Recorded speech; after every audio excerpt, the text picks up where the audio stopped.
A bill moved forward at the state capitol last week that would create the Advanced Nuclear Energy Office, a state office that would create a regulatory framework for the day new nuclear technologies become available.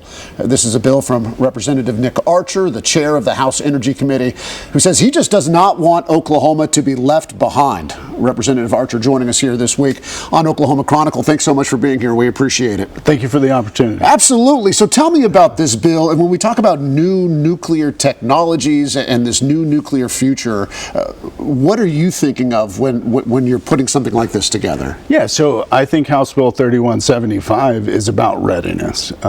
As you mentioned, advanced nuclear technology is moving very quickly. Those technologies are coming. There are multiple cases at the Supreme Court level challenging the Nuclear Regulatory Commission's ability to cite those in the permitting process through the federal government at that level. And so depending on how some of those decisions come, Oklahoma needs to be ready. And if we don't have a regulatory framework in place when that starting gun goes off, we likely won't have the time to scramble and to get those things moving once that gun has already gone off. Are you thinking about this in the way that you would think about any other industry, with the competitive nature of different states trying to compete, whether it's aerospace, whether it's something else, that the states that are prepared, are there examples of states that have prepared for other industries that when the gate opened, they were in a better position? Yeah, absolutely. And our peer states are moving in this direction today. Our neighbors to the south made these steps last year with their House Bill 14, which is a pretty ambitious goal for the state of Texas. And so we have to be ready. We have to develop these frameworks. It doesn't say that a reactor is coming tomorrow, but it does say that if that opportunity comes knocking, the state of Oklahoma is ready to compete. I know that when you talk about nuclear energy, in this country, but also here in Oklahoma, where there's been, we have a complicated history with nuclear technologies and industry. I mean, I've done reports myself about some of the cleanup that is still being done to this day for something that happened, in Crescent with Kerr McGee decades and decades ago. Yeah. So for the Oklahomans who hear nuclear and that's what they're thinking of, the negatives, how do you respond to those types of concerns? Yeah, I would say the times from 74 is drastically different today than it was 40 years ago.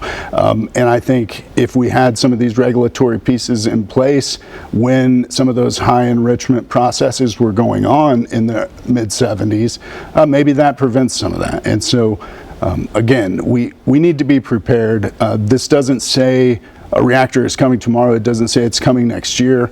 But if that opportunity comes and we're not prepared, the reality is industry is not going to wait 2 to 5 years for the state of Oklahoma to play catch up. This got out of committee, your committee, narrowly, 4-3 vote. Going forward, do you see it having more support, overwhelming support, that you think that it has a good chance of going in front of the governor for a signature? Yeah, absolutely. If I didn't think it had a chance to pass, I wouldn't run it. I'm not the type of person who does things just to do them for the gesture purpose of it. And so I do believe as it moves, as it advances through the process and hits the House floor and then ultimately moves to the Senate, I do anticipate that this legislation will make it to the governor at some point. I'm aware and willing to work through amendments and things of that nature which may need to occur.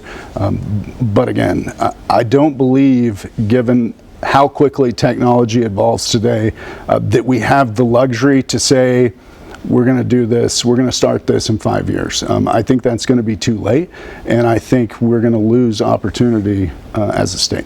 So we'll be watching that. You are the chair of the House Energy Committee, so I wanted to ask you about the headquarter departures of Devon, of Expand Energy recently. I have here a letter from the Petroleum Alliance of Oklahoma, and we had Brooke on, who's the president of that here somewhat recently on this program. And he wrote a number of things, but he wrote, the seeds for these headquarters decisions were planted by the Oklahoma legislature a decade ago. saying that decisions and bills that were passed, before you stepped in, kind of led to this point, this business climate that led these companies to move their headquarters down to Houston.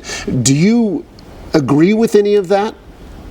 Do I agree with any of it? Sure. I mean, I agree that the decisions we make at 23rd and Lincoln impact all industries, whether that's oil and gas or food service or anything else.